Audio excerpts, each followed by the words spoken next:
Welcome to my YouTube channel city प्रभाव। मैं हूं एज अहमद और आज हम पढ़ने जा रहे हैं पार्ट नंबर 3 दिल्ली सुल्तान।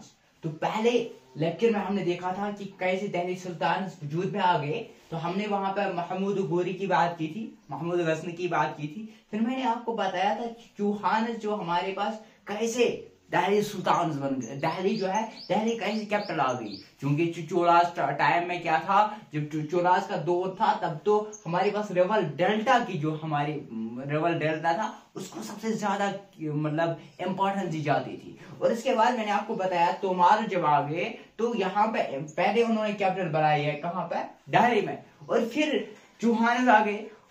चौहानस ने इसी दिल्ली को क्या किया, ऐसे कैपिटल मान के वो चल गए। तो इसके साथ वहां पे क्या है, वो इम्पोर्टेंट बन गया एज पर ट्रेड, ठीक है ना। यहाँ से तो जैन मर्चेंट्स थे, इन्होंने टेम्पल्स बनाने स्टार्ट कर दिए। यहाँ से कोइनस जो है, कोइनस बन गए, कोइनस वहां पे सर्कुलेट होने लगे। तो हमने देखा था दिल्ली कैसे वजूद में आ गई। तो फिर हमने देखा था बहुत सारे रूलर, जिसमें मैंने आपको बताया था कि चौहान का एक फेमस रूलर था पृथ्वीराज चौहान। तो फिर मैंने आपको बताया था गजनी की कहानी। फिर आपको मैंने बताया था महमूद गोरी की कहानी। तो महमूद गोरी ने 1202 तक यहाँ पे रूल किया, 1206 तक यहाँ पे रूल किया था, वो मैंने आपको बताया था। फिर हम आ गए थे कुतुबुद्दीन ऐबक पे। फिर हमने अल्तुतमिश देखा था, फिर हमने रजिया देखा था, रजिया सुल्तान देखी थी। तो वहां पे हमने देखा कि रजिया सुल्तान क्यों ज्यादा टाइम के लिए सर्वाइव नहीं कर पाई, वो हमने देखा था, वो पूरा कुछ पिछले लेक्चर में। अब हम आज के इस लेक्चर में स्टार्ट कर रहे हैं एडमिनिस्ट्रेशन। कैसी एडमिनिस्ट्रेशन थी इन दिल्ली सुल्तान, क्या उन्होंने कुछ चेंज किया एडमिनिस्ट्रेशन में। जैसे कि पिछले, अगर आपको याद होगा तो जो हम इससे पहले भी पढ़ रहे थे, वहां पे जो रूलर क्या करते थे, उनको लैंड दे देते थे, है ना। कुछ जो मिलिट्री कमांडर होते थे वो उनको लैंड दे देते थे। और सेम इन दिस केस कि जो हमारे पास तुगलकस हैं, जो हमारे पास खिलजी मोनार्क्स हैं, ये भी military commander as a goal of traitor of wing पूरे एक साइज दे देता है कि ये साइज आपका है, ये साइज आपका है, कुछ पर्टिकुलर लैंड, ठीक है ना। और लैंड को क्या कहते थे, इक्ता। और लैंड होल्डर को इक्तादार कहते हैं या मुक्ति। लैंड को क्या कहते हैं, इक्ता। और लैंड होल्डर को क्या कहा जाता था, इक्तदार और मुक्ति। अब इन मुक्ति या इस इक्तदार का क्या फंक्शन था। मिलिट्री कंपेनियंस जो है वो लैड मिलिट्री कंपेनियंस जो है मिलिट्री के, वो लैड करता था, यानी यही बनाता था मिलिट्री कंपेनियंस, ठीक है ना। इसके अलावा मतलब मिलिट्री का पूरा जो बंदोबस्त था वो इसी मुक्ति के हाथ में होता था। यही इनको जुमा करता था, यही इनको बताता था क्या करना है। आया समझ, ये पूरा कुछ किसका काम था, मुक्ति का। इसके अलावा ये maintain law and order, law और ऑर्डर जो रूलर करता था, उनको क्या करना था, इनको मेंटेन करता था लॉ ऑर्डर। जैसे हमारे पास होते हैं एग्जीक्यूटिव, हमारे पास होते हैं, फिर जुडिशरी हमारे पास होता है, ठीक है ना, ठीक है। ठीक, इसके अलावा देखो यहाँ पे, इसके अलावा ये कलेक्ट करता था रेन्यू, जैसे मेंटेन लॉ एंड ऑर्डर किया। और इसके बाद यहाँ पर कलेक्ट किया रेवेन्यूज, ठीक। रेवेन्यू क्या करता था, रेवेन्यूज को ये क्या करता था, ये अपने लिए एक सैलरी देता था इस रेवेन्यू से। और इसके अलावा जो इसके सोल्जर्स होते थे, जो इसके अंडर काम करने वाले सोल्जर्स होते थे, इनको भी क्या करता था, इनको भी पेड करता था। यानी कि अब मसला ये है कि मुक्ति तो काम करे, इक्तदार तो काम वो अपनी मर्जी से भी कर सकते हैं, वो किसी से ज्यादा लेंगे या इसके अलावा वो कुछ जितना हो उसके अलावा वो लेंगे, ऐसा भी हो सकता है ना, लालच बढ़ जाए। तो जो चेक, अब मुक्ति को चेक करने के लिए, अब इन इक्तदार को चेक करने के लिए यहाँ पे क्या किया जाता था। देखो इनके रूल क्या था, उनका रूल क्या था, बहुत बढ़िया रूल था कि यहाँ पे जो था, जो पोस्ट दिया जाता था इक्तदार का पोस्ट, ये on the base of heredity नहीं, यानी कि on the base of heredity नहीं कि फादर बन गया फिर सन बनेगा, नहीं, ऐसा नहीं है कि हेरिडिकल पोस्ट उनको दिए गए ना, बल्कि ये चेंज होते गए थे, हो जाते थे। तो फॉर एग्जाम्पल इक्ता for a short period of time, उनको इक्ता मिल जाती थी लेकिन पर्टिकुलर टाइम के लिए, और उसके बाद उनको छीन लिया जाता था ये, समझ, ये पर्टिकुलर टाइम के लिए इकतदार बन जाते थे। और इसके अलावा अकाउंटेंट्स अपॉइंटेड टू चेक, इसके अलावा यहाँ पे अकाउंटेंट्स रखे गए थे जो चेक करते थे, जो चेक करते थे क्या ये वर्क सही कर रहे हैं। कुछ लोग वर्कर्स वहां पे उनके पीछे रखे थे ताकि ये देखें कि ये लोग जो है ये सही काम कर रहे हैं कि नहीं कर रहे हैं। ठीक, फिर हम बात करेंगे अलाउद्दीन खिलजी की। अलाउद्दीन खिलजी, अगर हम अलाउद्दीन खिलजी की बात करें जो खिलजी डायनास्टी का था, मैंने आपको यहाँ पे भी बताया कि खिलजी एंड तुगलक। तो अलाउद्दीन खिलजी ने क्या किया, assessment and collection of land revenue under control, इन्होंने कंट्रोल किया इसको, क्या रेवेन्यू को, लैंड, इन्होंने टैक्स लगाने शुरू कर दिए पे लोकल। इसने चीफ ट्रेनर जो थे उनको भी टैक्स मनवा दिया, जो जैसे हमारे पास होते थे ना लार्ज लैंड ऑनर्स, वो क्या करते थे, वो टैक्स तो लेते थे लेकिन खुद नहीं टैक्स भरते थे। इन्होंने क्या किया, इन्होंने टैक्सेस किए, पे ऑल हैव टू पे द टैक्सेस, और सबको टैक्स क्या करना है, सबको टैक्स देना है। और इसके अलावा इन्होंने कुछ चीफ ट्रेनर्स जो थे इनको बनाया, उनको मतलब कुछ ऑफिशियल का वर्क दिया है, कुछ रेवेन्यू टैक्स कलेक्शन के लिए रखे हैं, लेकिन सभी को पे करना था टैक्स। और इसके अलावा इन्होंने मार्केट पॉलिसी जो है वो बहुत बढ़िया रखी, उन्होंने प्राइस जो है बहुत कम रखे ताकि मतलब हर एक अच्छे से जी सके, ठीक है ना, जिंदगी का गुजारा कर सके। इन्होंने 3 प्रकार के टैक्स लगाए थे। एक इन्होंने लगाए थे खराज टैक्स, इसके अलावा कैपिटल टैक्स, इसके अलावा हाउसेस टैक्स, यानी कि 3 प्रकार के इन्होंने 3 टाइप्स ऑफ टैक्स उन्होंने लगाए थे। एक टैक्स था, कौन सा टैक्स, एक टैक्स था खराज टैक्स, दूसरा था कैटल टैक्स, तीसरा था हॉर्सेस टैक्स। यहां तक के लिए अब जो मंगोल्स, अगर यहाँ पे क्या होता है, यहाँ पे ये हो जाता है हमारे पास खत्म। अब हम देखते हैं डिक्लाइन। अब हम देख सकते हैं यहाँ पे, हम देख सकते हैं यहाँ पे न्यू हेडिंग हम कर सकते हैं स्टार्ट, यहाँ पे न्यू हेडिंग लिखो, जैसे यहाँ पे हाउसेस हम लिखेंगे डिक्लाइन, ये लिख सकते हैं डिक्लाइन ऑफ दिल्ली सुल्तान, यानी कि डिक्लाइन कैसे हो गई दिल्ली सुल्तान। वजह क्या हो गया कि दिल्ली सुल्तान अब जो है कम होने लगी। यहाँ पे या यहाँ पे ये लिख सकते हो, अभी मत लिखो, या जो आपको ठीक लगे, यहाँ पे भी, यहाँ से भी स्टार्ट हो जाते हैं डिक्लाइन ऑफ दिल्ली सुल्तान। देखो मंगोल जो है अंडर जिंगिस खान, इन्होंने क्या किया, ट्रांसोजैन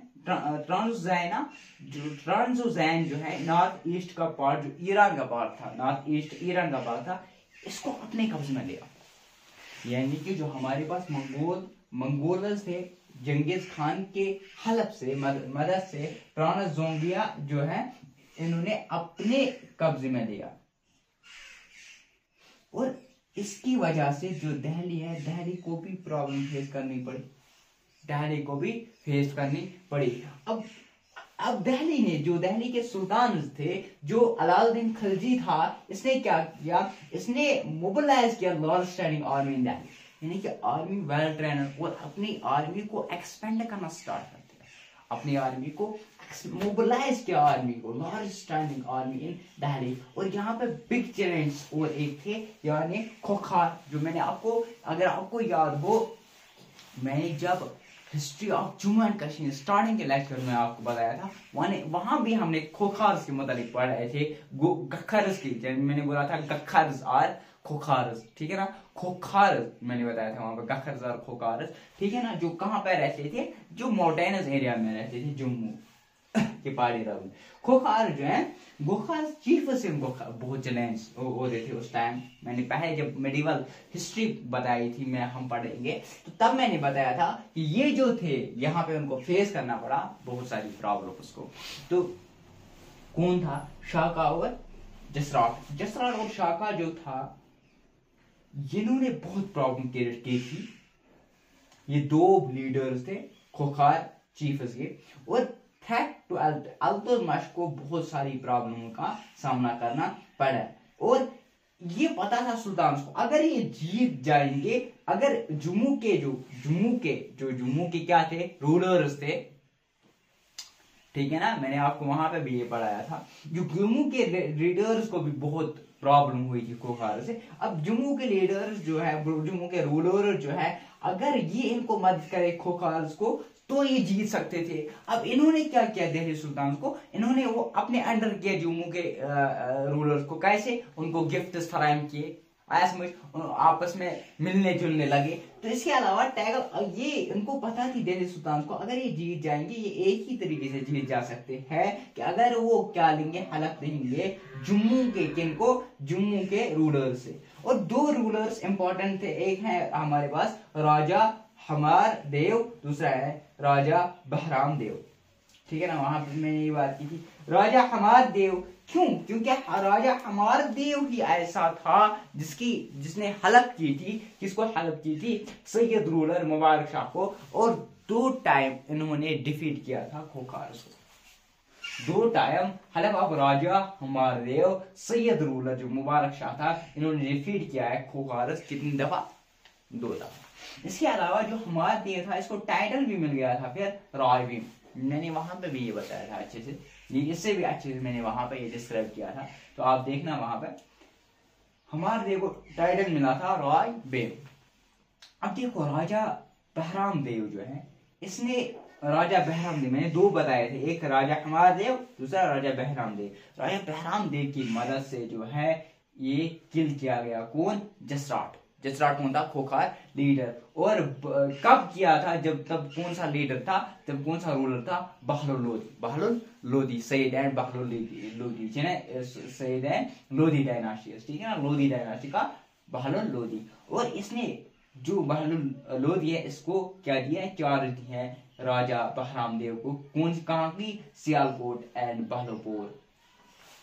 ठीक, अब यहाँ ना क्लियर, माने यहाँ पे ये आपको ये थोड़ा सा दिया हुआ है, ये दिया हुआ है कि कौन कौन से मुश्किलों का सामना करना पड़ा। ठीक है ना, कौन कौन से मुश्किलों का सामना करना पड़ा इन आर्मी क्यों बढ़ाई अपनी, और बिग चैलेंज कौन कौन से खोखार यहाँ पे थोड़े से ये स्ट्रगल के मुताबिक कौन कौन से अटैक्स जो आ रहे थे बाकी तरह से।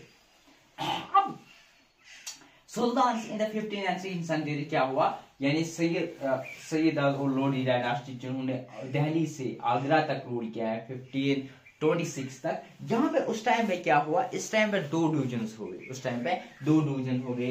एक हो गए इंडिपेंडेंट रूलर्स, कुछ इंडिपेंडेंट रूलर्स वहां पे खुद अलग हो गए। कौन? इन्होंने क्या किया, इंडिपेंडेंट रूलर्स ने इन्होंने न्यू फ्लरिशिंग स्टेट्स, अपने स्टेट्स बनाए और वहां पे ठीक है ना कैपिटल स्टार्ट कर दिए। For example Jaunpur, Bengal, Malwa, Gujarat, Rajasthan, south India, यहाँ पे इन इलाकों में इन्होंने फ्लरिश किए स्टेट्स और कैपिटल्स, और इंडिपेंडेंट रूलर्स बन गए, यानी डिवीजन स्टार्ट हो गए। और यहाँ पे न्यू रूलिंग ग्रुप भी ये डेवलप हो गया, अफगान राजपूत, यानी कि ये जो है ये डिक्लाइन हुआ कौन? हमारे पास जो दिल्ली सुल्तान थे, ये डिक्लाइन होने लगे। तो यानी इंडिपेंडेंट रूलर तितर बितर होने लगे। अब हमारे पास आ जाता है इसके बाद 19 जब 1526 तक, तो 1526 से हमारे पास आता है बाबर।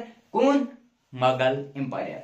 तो 26 से लेकर 1530 तक कौन करता है रूल? वो करता है बाबर। अब हम देखेंगे नेक्स्ट चैप्टर में हम पढ़ेंगे मुगल एम्पायर के मुताबिक बाबर से हम करेंगे स्टार्ट। बाबर, फिर हाँ बाकी है अकबर है, हुमायूं है ना, जहांगीर है।